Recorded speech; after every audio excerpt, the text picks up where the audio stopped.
Lucas 24, a partir do versículo 13 até o versículo 35.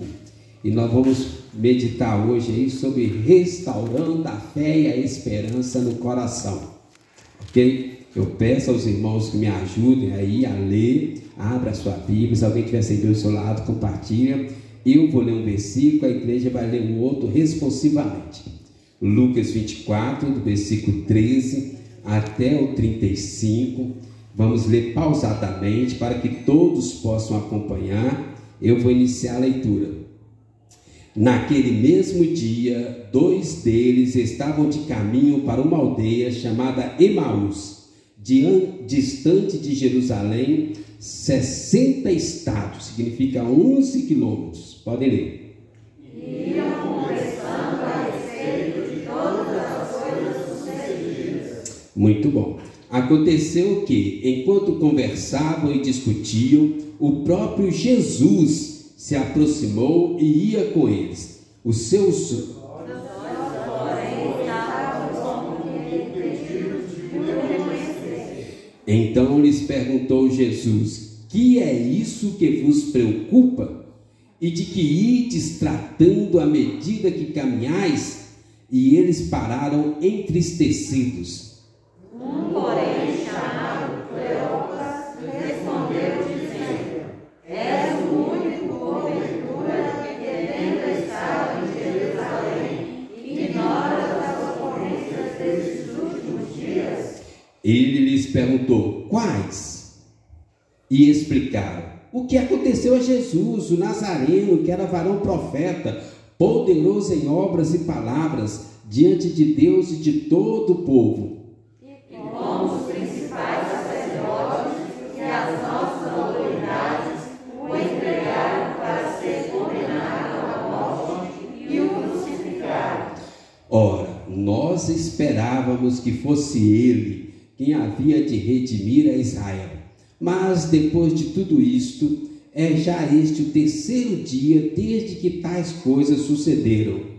É verdade também que algumas mulheres, das que conosco estavam, nos surpreenderam, tendo ido de madrugada ao túmulo.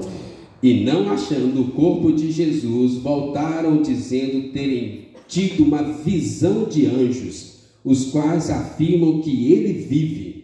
De fato, alguns dos nossos foram ao sepulcro e verificaram a exatidão do que disseram as mulheres, mas não o viram. Então lhes disse Jesus: ó nécios e tardos de coração, para crer tudo que os profetas disseram. Porventura não convinha que o Cristo padecesse e entrasse na sua glória? E começando por Moisés, discorrendo por todos os profetas, expunha-lhes o que a seu respeito constava em todas as Escrituras. Quando se aproximavam da aldeia para onde iam, fez ele menção de passar adiante. Mas eles o constrangeram, dizendo: fica conosco, porque é tarde e o dia já declina. E entrou para ficar com eles. E aí aconteceu que, quando estavam à mesa, tomando ele o pão, abençoou e, tendo partido, lhes deu. Então se lhes abriram os olhos e o reconheceram. Mas ele desapareceu da presença deles. E disseram um ao outro: porventura não nos ardia o coração quando ele pelo caminho nos falava, quando nos expunha as Escrituras? E na mesma hora, levantando-se, voltaram para Jerusalém, onde acharam reunidos os 11 e outros com eles. Os quais diziam: o Senhor ressuscitou e já apareceu a Simão. Então os 2 contaram o que lhes acontecera no caminho, e como fora por eles reconhecido no partir do pão. Amém. Irmãos, a Bíblia registra 3 cativeiros do povo de Deus. O cativeiro da Assíria, o cativeiro da Babilônia e o cativeiro do Egito. O cativeiro do Egito foi o primeiro e foi o maior, 430 anos de escravidão. E aí, depois de 430 anos de um clamor, de sofrimento, Deus interviu. Deus veio, moveu, enviou anjos, realizou milagres. Foi o maior período de milagres da história da humanidade, depois, é lógico, da época de Jesus Cristo. Foi uma época de muitos milagres, né? E foi a época também que foi instituído a Páscoa, né? Milhares de anos antes, e até hoje nós comemoramos a Páscoa, de tão marcante, impactante que foi aquela época. Muitos milagres, uma intervenção maravilhosa de Deus, né? Pedras caindo do céu, o céu se movendo, a noite tornando dia, o mar se abrindo, né? E aí no último dia, lá no último milagre, né, das 10 pragas, Deus institui a Páscoa, que simbolizava Jesus Cristo, que estava por vir a sua ressurreição.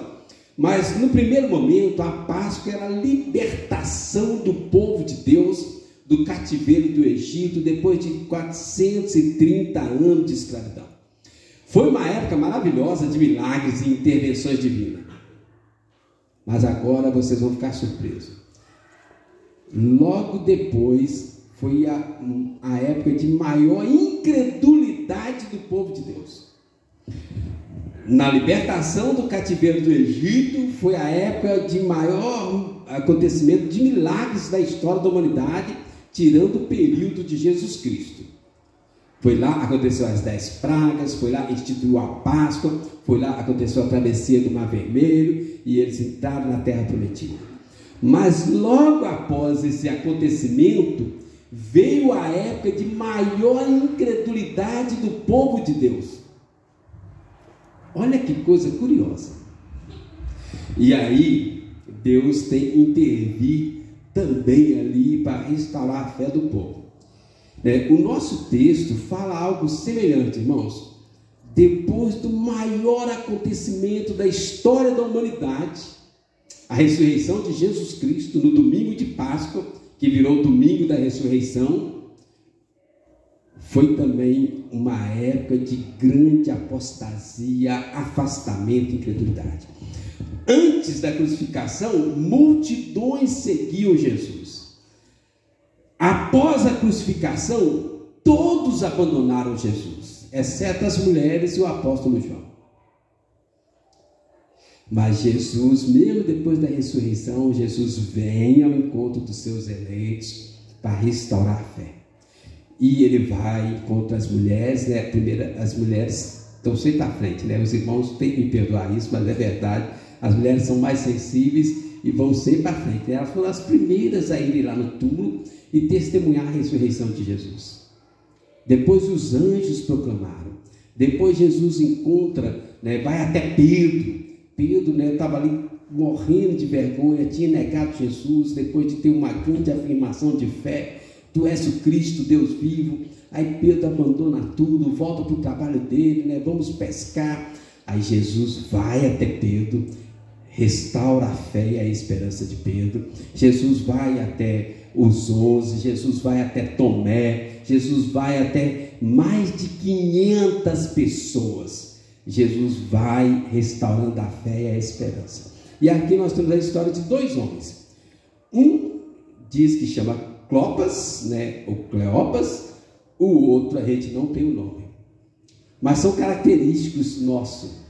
Esses 2 homens representam a mim e a você no dia a dia nosso, irmãos, depois de alguma crise espiritual. Os outros discípulos também estavam nessa mesma situação. Lá em Coríntios, Paulo vai falar, Jesus apareceu a mais de 500 pessoas que estavam nessa situação. Depois de um grande acontecimento, o maior milagre na história da humanidade, a ressurreição de Jesus Cristo, ao invés de ter uma explosão de fé, teve um afastamento da fé. Mas aí Jesus foi atrás, de um por um, e mais de 500 pessoas tiveram a fé restaurada, os apóstolos, E aí eles levaram o evangelho para o mundo todo, ao ponto de Paulo chegar em Colossenses, na carta de Paulo aos Colossenses, e falar assim: olha, o evangelho chegou ao mundo todo. Irmãos, olha que interessante. Antes da morte e ressurreição de Jesus, multidões o seguiam. No dia da morte e ressurreição, todos o abandonaram. Só ficaram as mulheres e o apóstolo João. Aí Jesus vai atrás de um por um, mais de 500 pessoas, dos quais 2 estão aqui no nosso texto, que nós vamos meditar nessa noite. E Jesus restaura a fé e a esperança de um por um. Aí Jesus sobe para o céu, e agora estes que tiveram a fé restaurada, a esperança restaurada, eles saem pelo mundo afora, levando o evangelho, e Paulo fala: o evangelho chegou a toda criatura debaixo do céu. Olha que testemunho maravilhoso. Mas tudo começa aqui. Um momento de dúvida, de incredulidade, de falta de fé, de falta de esperança. Mas Jesus vai até eles e os restaura na fé e esperança. Irmãos, a obra de Jesus é maravilhosa, né? Ela é plena, ela é perfeita. E mesmo depois de Jesus subiu aos céus, Jesus continua fazendo a mesma coisa. Quem aqui nunca teve crise de fé e de esperança? Quem aqui nunca teve vontade de voltar atrás? De chutar o balde? De deixar a igreja? Parar de orar? Parar de ler a Bíblia? Até pastores passam essa crise não poucas vezes. O seminário é um centro, né? Os seminaristas não estão aqui hoje para testificar, né? Estão todos viajando, né? O Tiago está pregando lá em Sabará, mas o seminário é um local onde há mais crises sobre fé. A minha turma de seminário, nós começamos 38 alunos, formaram 14. Né? A turma do mestrado, nós começamos 40, formaram 7. Né? Seminário é um local onde há mais crise de fé e esperança. Mas Jesus vai ao encontro desses homens, conversa com eles, restaura a fé, restaura a esperança, e agora ele sai dali, né, a 1000 por hora e vai ao encontro dos outros 11, que eram os apóstolos, para falar tudo que Jesus tinha falado. E agora os apóstolos são fortalecidos na fé. Jesus aparece para eles, né? Aparece para Tomé especificamente, porque Tomé não acredita no que eles vão contar, e aí aqueles apóstolos são fortalecidos na fé, na esperança, e eles saem para impactar o mundo. É uma história maravilhosa, mas eu queria que a gente pensasse um pouquinho aqui, ó, restaurando a fé e a esperança, olhando na perspectiva aqui, na história desses 2 homens e o encontro que eles têm de verdade com Jesus. Então, primeira questão aqui, irmãos, a gente tem que entender. Está no versículo 15 aí, olha, versículo 15, diz assim: aconteceu que enquanto conversavam, quem conversava? Os 2 homens que estavam indo ali, eles deixaram Jerusalém, onde havia sido a morte de Jesus, estavam voltando ali, né, no caminho de Emaús, né, numa distância de 11 quilômetros que eles estavam percorrendo. Enquanto eles estavam indo a pé, conversando, aí, versículo 15, o próprio Jesus se aproximou e ia com eles. Irmãos, presta atenção nesse detalhe aqui, ó. Jesus sempre toma iniciativa para restaurar a nossa fé e esperança. Ele nos escolheu desde a fundação do mundo, e Ele prometeu que jamais nos abandonaria, nunca nos deixaria. E agora esses homens estão ali cheios de dúvidas, uma crise na fé. Diz aí que eles até chegaram a discutir, conversavam e discutiam, e aí Jesus vem ao encontro deles. Jesus sempre toma iniciativa em favor dos seus eleitos. Desde a criação do mundo, Jesus está ativo, agindo, indo ao encontro dos seus eleitos. Quando eu estava na faculdade, um professor uma vez deu uma palestra e ele falou assim: Deus criou o mundo, mas Deus cansou do mundo, Deus cansou do ser humano, e Deus abandonou a terra, e Deus não tem mais nada a ver com esse mundo. Eu disse: não é verdade. Jesus continua vivo e ativo o tempo todo e indo ao encontro dos seus eleitos, desde a criação do mundo.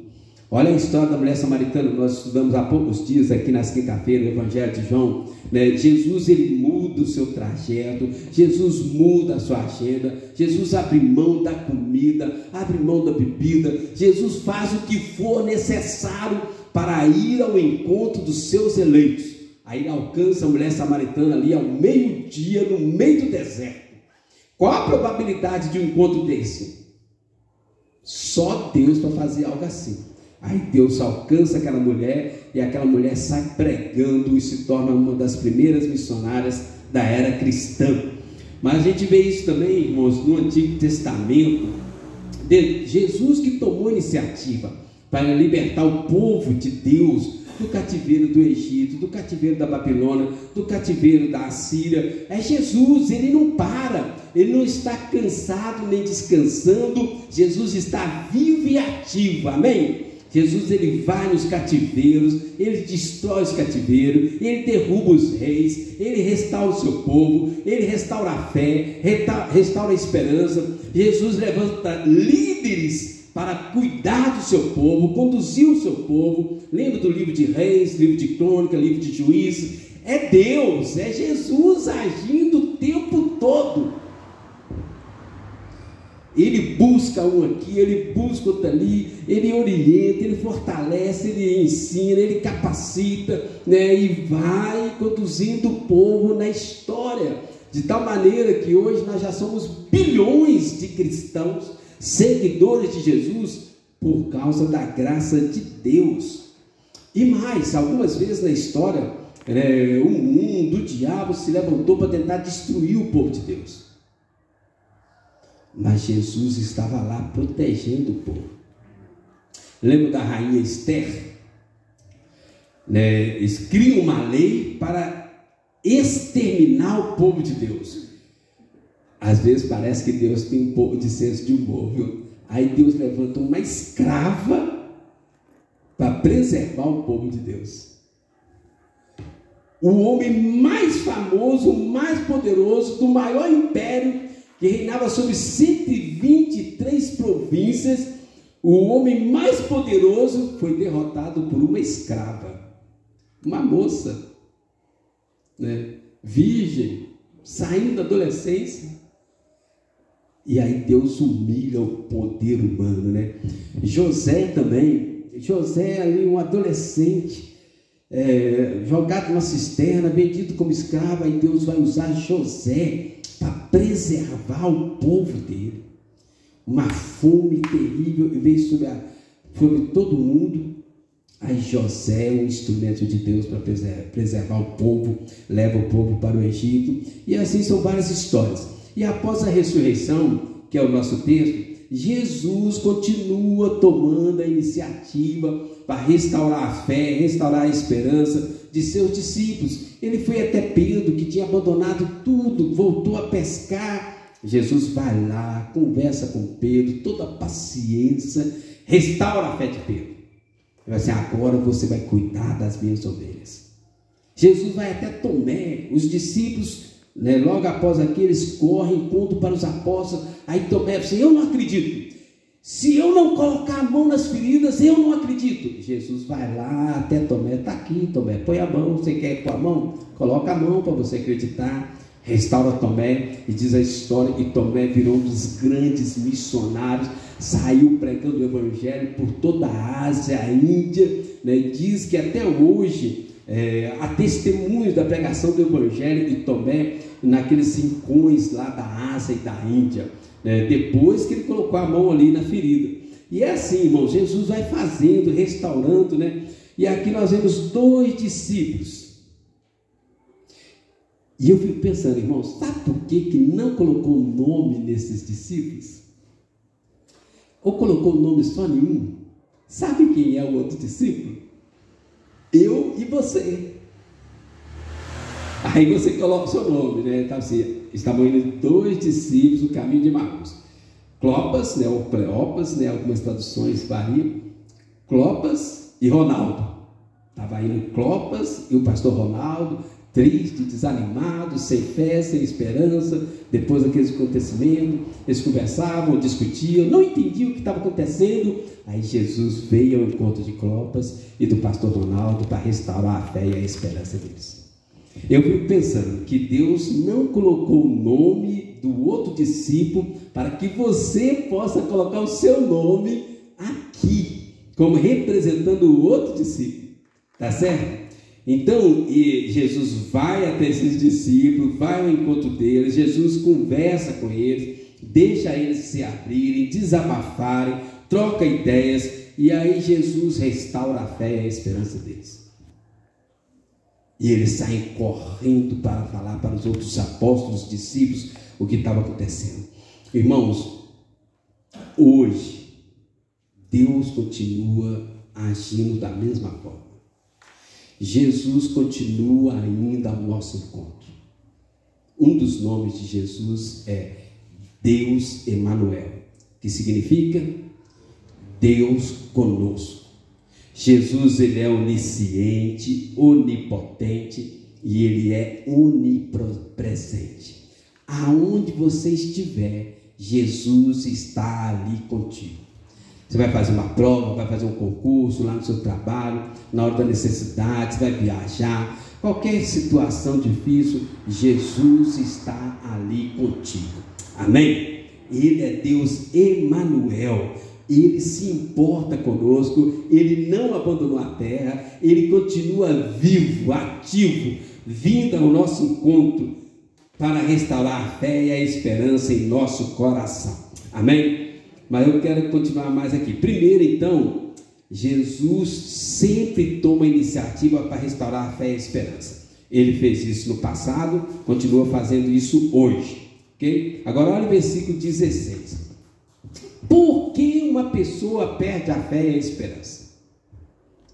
Aqui nós vemos aqui alguns impedimentos para a fé deles, né? Para que eles tivessem fé e esperança.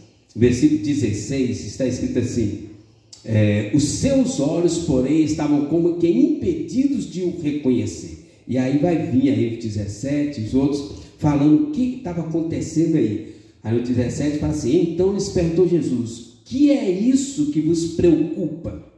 De que ides tratando à medida que caminhais? E eles pararam entristecidos. Então eles estavam muito preocupados com algumas coisas, e essas coisas impediam eles de crer corretamente. E eu queria, no texto aqui, pelo menos 3 coisas que impediam eles de crer corretamente. Primeiro impedimento, a ignorância das Escrituras Sagradas. Jesus vai falar aí no versículo 27, Jesus começa a expor a Escritura. Olha o versículo 27. E começando por Moisés, discorrendo por todos os profetas, expunha-lhes o que a seu respeito constava em todas as Escrituras. Irmãos, a ignorância das Escrituras faz a gente perder a fé e a esperança. Quanto mais você conhece as Escrituras Sagradas, mais fé e mais esperança. Daniel 11:32 fala assim, ó: o povo que conhece o seu Deus se torna forte e ativo. A negligência na leitura da Bíblia nos faz apáticos e desanimados. Nós precisamos alimentar diariamente com as Escrituras Sagradas. Olha lá em Mateus 13:19, quando fala lá do semeador, a parábola do semeador. Olha lá o que ele diz lá, Mateus 13, versículo 19, diz assim, olha: a todos os que ouvem a palavra do reino e não a compreendem, vem o maligno, arrebata o que foi semeado no caminho, no coração. Este é o que foi semeado à beira do caminho. Então, você ouviu a palavra, você aceitou a palavra, mas se você não se alimentar da palavra, o maligno vem e rouba a palavra do seu coração e você fica sem fé, desanimado, sem esperança. Olha um outro impedimento aqui, irmãos. Preocupações do cotidiano. No versículo 17, Jesus põe o dedo na ferida. Que é isso que vos preocupa? Irmãos, quem tem Jesus não precisa preocupar com nada, amém? Mas só que Jesus morreu para eles naquele momento, né? Então eles estavam cheios de preocupações, as preocupações do cotidiano. elas roubam a nossa fé, a nossa esperança. Se você acorda de manhã pensando, eu tenho muitas dívidas, eu tenho muitas contas, eu tenho que trabalhar, eu tenho que estudar, eu tenho que isso. As preocupações do cotidiano, elas apagam a nossa fé. Volta em Mateus 13, versículo 22, olha o que ele diz também, falando aí, a parábola do semeador. Fala assim, olha, o que foi semeado entre os espinhos é o que ouve a palavra de Deus, porém os cuidados do mundo e a fascinação das riquezas sufocam a palavra e fica infrutífera. Então, irmãos, a ignorância das escrituras, falta de leitura da Bíblia, a preocupação exagerada com as coisas do dia a dia, tiram a fé e a esperança. Nós precisamos nos alimentar da palavra de Deus diariamente. Pastor, quanto eu tenho que ler a Bíblia? O tanto que você puder. Pode ser um versículo, pode ser um capítulo, pode ser 10 capítulos. Depende do seu tempo, da sua disponibilidade. Mas o que você não pode é deixar de ler a Bíblia. Tá certo? Pastor, um versículo é muito pouco? Depende, se você tem tempo. Tá à toa, um versículo é muito pouco. Para mim, como pastor que vivo disso, um versículo é muito pouco. Mas se você trabalha, estuda, acorda cedo, um versículo já vai ser uma bênção maravilhosa. Você lê aquele versículo, guarda aquele versículo, medita naquele versículo. Para Deus não tem problema essas coisas. Cada um tem que orar e ver diante de Deus quanto você vai ler. O que não pode é deixar de alimentar. Outra coisa, nós não podemos deixar as preocupações do dia a dia dominar o nosso coração. Irmãos, todo mundo tem problemas. Jesus disse que as aflições desse mundo não vão ter fim. Mas nós precisamos confiar em Jesus, na palavra de Jesus. 1 Pedro 5,7 fala assim, lançando sobre ele toda ansiedade, porque ele tem cuidado de nós. Mateus 6,33 fala assim, buscai, pois, em primeiro lugar o seu reino, a sua justiça, e todas as outras coisas vos serão acrescentadas. Então, para que a gente não perca a fé e a esperança, alimentar da palavra, confiar em Jesus. Mas tem mais uma coisa aqui, olha, lá, Lucas 24, versículo 21, outra questão que estava atrapalhando a fé e a esperança deles. Versículo 21 fala assim, ora, nós esperávamos que fosse ele quem havia de redimir a Israel. Essa frase significa assim, nós esperávamos que ele fosse fazer uma restauração política, queria expulsar o Império Romano. O Império Romano estava dominando Israel, estava oprimindo, a opressão era muito grande, muita gente sofrendo, privações, provações, os homens morrendo, muitas viúvas, crianças órfãos, e aí eles tinham uma grande expectativa que quando o Messias viesse, o Messias ia repreender o Império Romano. Mas Jesus não fez nada disso. Eles achavam que o Messias seria um político poderoso, guerreiro, que ia pegar em armas, que ia destruir o Império Romano. Eles tinham expectativas erradas. Irmãos, expectativas falsas atrapalham a nossa fé e a nossa esperança. Sabe por que há tantos desviados na nossa época? Teologia da prosperidade. As pessoas criam uma expectativa. Se eu for crente, eu vou ser bonito, rico, inteligente, eu vou ser cabeça, não vou ser cauda, né? Eu não vou ter problema, não vou ter enfermidade, não vou ter isso. Aí a pessoa vira crente. No dia seguinte ela se decepciona. Não tem jeito. Irmãos, Jesus nunca prometeu tirar as provações da nossa vida. Pelo contrário, as provações são instrumento de Deus para nos abençoar, nos fortalecer, nos amadurecer, nos fazer maiores, melhores e nos preparar para viver no céu.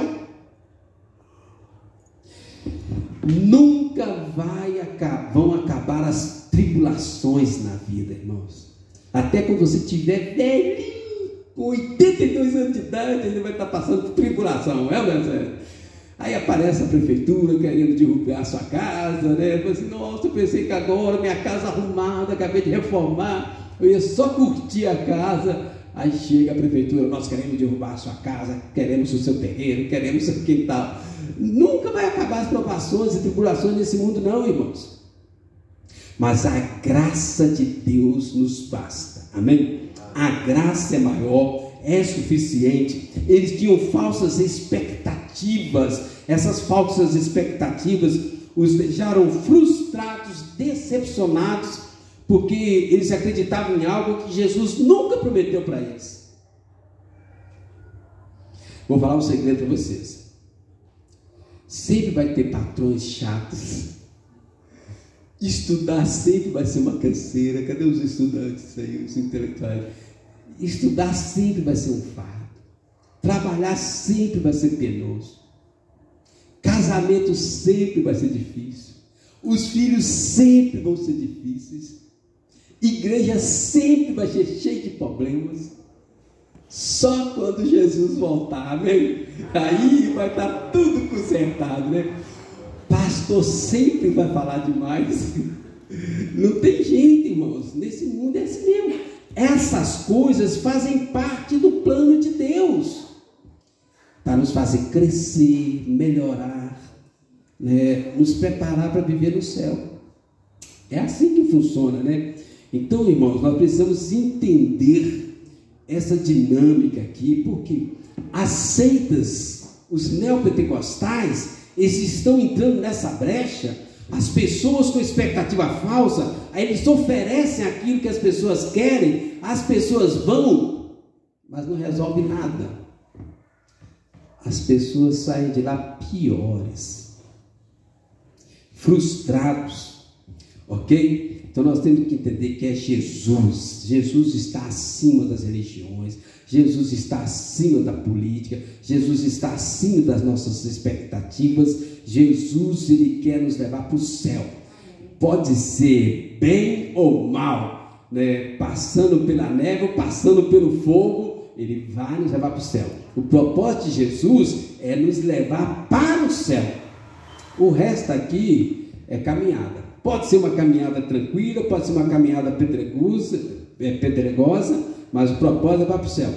Então Jesus veio, irmãos, morreu, ressuscitou para ser o redentor da humanidade, aquele que vai redimir a humanidade caída. Este é o propósito de Jesus. A sua morte nos traz vida, a sua ressurreição é a garantia da nossa ressurreição. Na sua presença, a plenitude de alegria. Quem nele crê, recebe vida em abundância e do seu interior fluirão rios de água viva. Mas nunca vão acabar os problemas, as doenças, as enfermidades e as provações. Tudo isso que ele prometeu é verdade, mas junto com as provações, né? Junto com as provações. Irmãos, até os grandes homens de Deus, Samuel, Daniel, Noé, Davi, Jó. Olha o exemplo de Jó. Acabou a conversa. Um dos homens mais justos, mais santos, se desviava do mal. Não teve alguém que sofreu tanto quanto ele. Vamos para o último ponto para a gente fechar?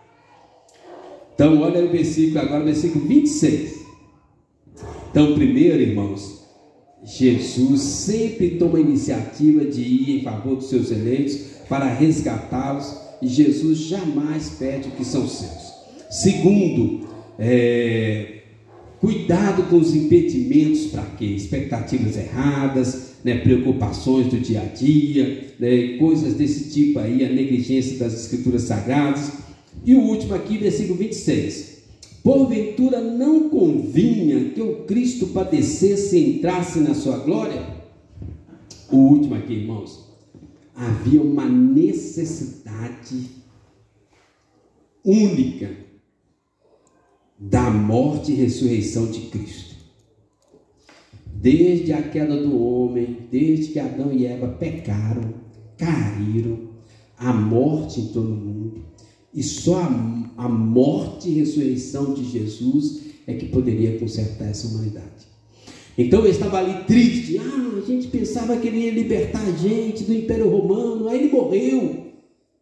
Mas precisava morrer, irmãos. Pagar a dívida. Era necessário que Jesus viesse, nascesse, vivesse uma vida perfeita, pagar a dívida da humanidade com a própria vida dele. E aí consertasse o que estava estragado.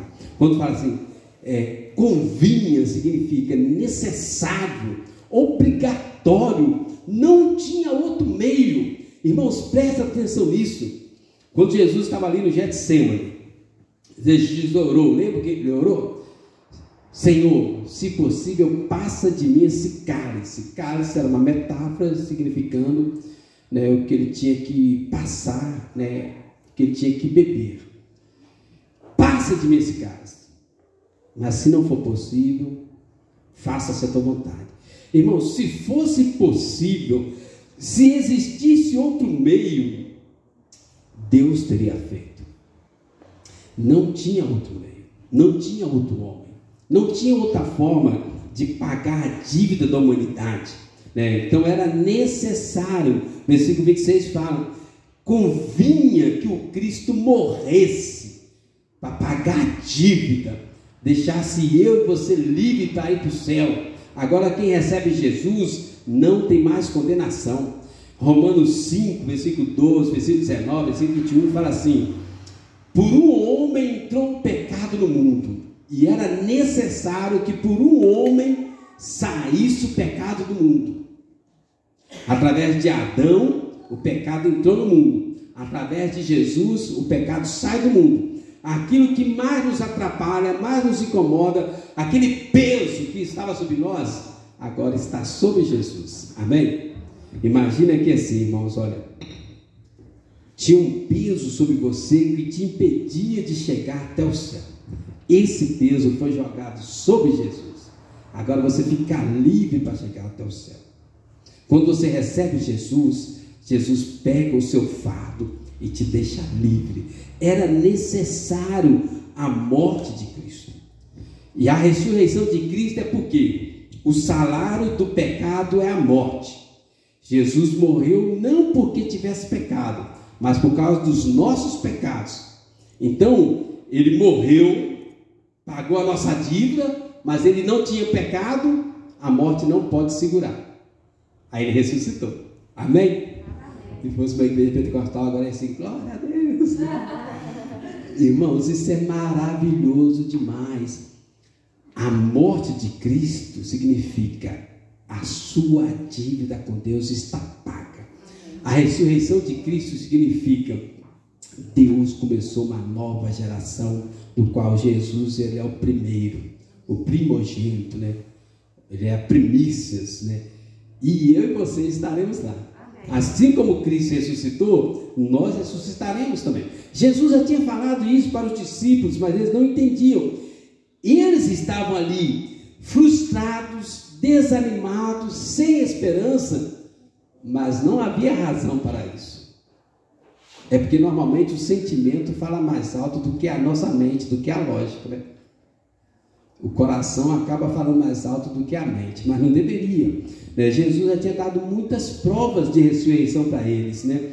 Durante o tempo que Jesus esteve com eles, por 3 anos, várias vezes Jesus falou: eu vou morrer, depois de 3 dias vou ressuscitar. Mas eles não entendiam isso. Já havia exemplos de ressurreição no Antigo Testamento. Agora Jesus fala da ressurreição dele várias vezes, mas eles não aceitavam.